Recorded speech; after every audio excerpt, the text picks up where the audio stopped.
A ver, hablemos de lo que se viene.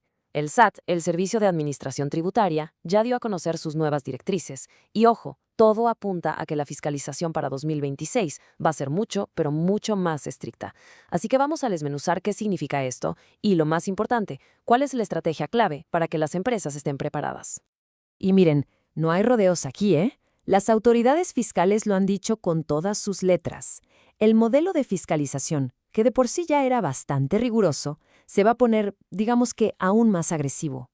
¿Y esto en qué se traduce? Pues en un escrutinio como nunca antes se ha visto y en consecuencias mucho más serias para la más mínima inconsistencia. Claro. Entonces, la pregunta del millón es, ¿cómo se pueden preparar las empresas frente a un reto de este tamaño? Y la respuesta no es entrar en pánico. Para nada. La respuesta es la preparación estratégica. Así que vamos a ver punto por punto cómo se enfrenta a este desafío, enfocándonos en acciones concretas y, sobre todo, en la prevención. Ok, vamos por partes. Primero que nada, hay que entender bien a qué nos estamos enfrentando. O sea, ¿qué quiere decir exactamente esto de un paradigma más agresivo? Y no estamos hablando de suposiciones ni de rumores. Estamos hablando de un plan que la autoridad fiscal ya tiene bien trazado. Es que el SAT ya puso las cartas sobre la mesa, ya publicó cuáles son los patrones de riesgo y los criterios con los que va a seleccionar a quién auditar. Esto quiere decir que el camino está marcadísimo. Entender estas nuevas reglas del juego ya no es una opción, de verdad es una necesidad absoluta para poder navegar los próximos años sin llevarse sorpresas fiscales. Y es justo aquí donde la estrategia se vuelve fundamental. Porque, piénsenlo, el SAT no se está guardando nada. Al contrario, publicó una lista súper explícita de los patrones de riesgo que va a estar cazando activamente. Entonces, el primer paso, el más lógico, es conocerlos a fondo para poder evitarlos. A ver, vamos a ver esta lista con lupa porque cada uno de estos puntos es una bandera roja gigante. Por ejemplo, el abuso de estímulos fiscales o las inconsistencias, ¿no?, entre lo que se compra o importa y lo que se vende. También importar con precios por debajo del mercado, eso es un foco rojo inmediato. El incumplimiento de regulaciones, la falta de pago de retenciones de los empleados, un clásico. Y claro, operaciones con paraísos fiscales, solicitar devoluciones que no proceden o tener una tasa de impuestos más baja que la del resto del sector. Básicamente, vemos patrones muy claros.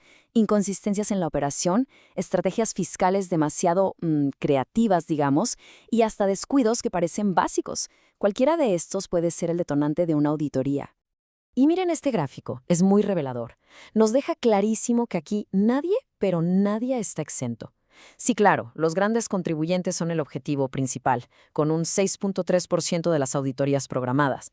Pero ojo, los pequeños y medianos, con un 2%, y las operaciones de comercio exterior, con un 2.5%, también están completamente en el radar.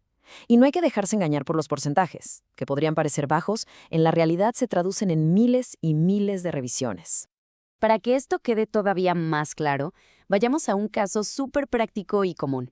Imaginen esto, un simple CFDI que se cancela.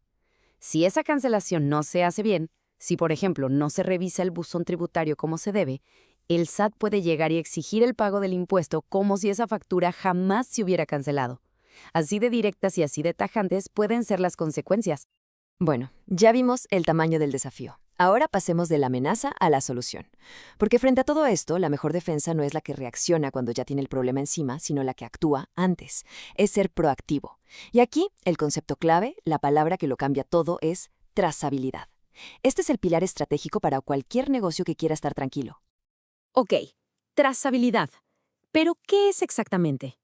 A ver, pensemos que es como el ADN de cada una de las operaciones del negocio. Es tener la capacidad de rastrear, de reconstruir la historia completa de cualquier transacción, desde que se pidió la primera cotización hasta que se hizo el pago final, pero con documentos, con evidencia sólida, en cada una de las etapas del proceso. Y esta frase que vemos aquí, miren, esta debería estar grabada a fuego en la mente de toda la organización. Lo que no está documentado no existe y por lo tanto no puede ser registrado. Es así de simple. Si una operación no tiene un papel, un contrato, una factura que la respalde, para el SAT es como si nunca hubiera pasado. Fiscalmente, simplemente se esfuma. Y claro, cualquier deducción que se quisiera hacer con ella se vuelve imposible de defender. Y justo aquí es donde hay que hacer un cambio de chip, un cambio de mentalidad bien importante. Porque es muy fácil ver todo este papeleo, toda esta documentación como una carga, como algo tedioso. Pero eso de verdad sería un error de perspectiva. La trazabilidad es mucho más que eso. Es en realidad una herramienta estratégica súper poderosa que sirve para mucho más que solo cumplirle al SAT. Pensemos en los beneficios como una cadenita de valor. A ver, paso 1. Se identifican errores e incluso irregularidades internas. Paso 2. Al corregirlos, ¿qué pasa? Se mejora la eficiencia de toda la operación. Paso 3. Esa eficiencia y esa transparencia generan confianza.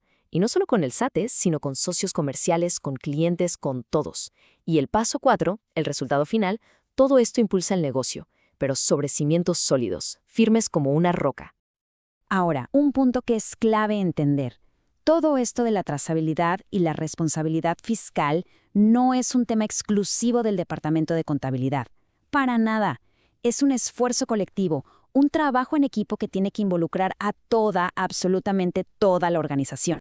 Y es que hay que pensar de dónde sale la información que al final llega al SAT. No se inventa en contabilidad, ¿verdad? Se genera en el día a día, en la operación. La genera la persona que autoriza una compra, la que documenta un servicio, la que emite un CFDI. Son todas esas personas las que, con cada acción que toman, van construyendo la historia fiscal de la empresa, literalmente, día con día. Y esto nos lleva a un cambio radical en el rol del contador.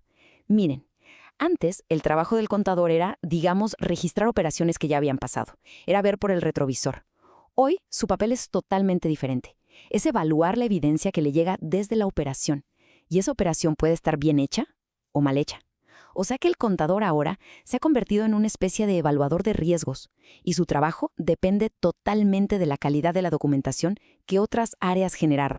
Entonces, si juntamos todas estas piezas, el mensaje final es súper claro. Documentar, tener trazabilidad, no es solo para defenderse. Son las herramientas para tomar este desafío, que parece enorme, y convertirlo en una verdadera ventaja competitiva.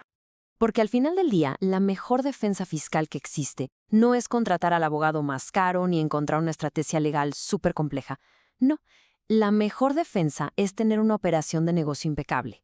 Una organización que es transparente, que es eficiente y que tiene todo bien documentado, no solo va a estar tranquila con el SAT, se va a volver mucho más fuerte y resiliente para enfrentar cualquier otro reto que se le ponga enfrente. Y todo esto nos deja con una última reflexión. Piénsenlo. Si la trazabilidad da un control total sobre las operaciones, se aumenta la eficiencia y genera confianza por todos lados, ¿no es esa justamente la fórmula exacta no solo para una buena defensa fiscal, sino para impulsar un crecimiento que sea de verdad sólido y sostenible para el negocio? La respuesta, la verdad, parece bastante clara.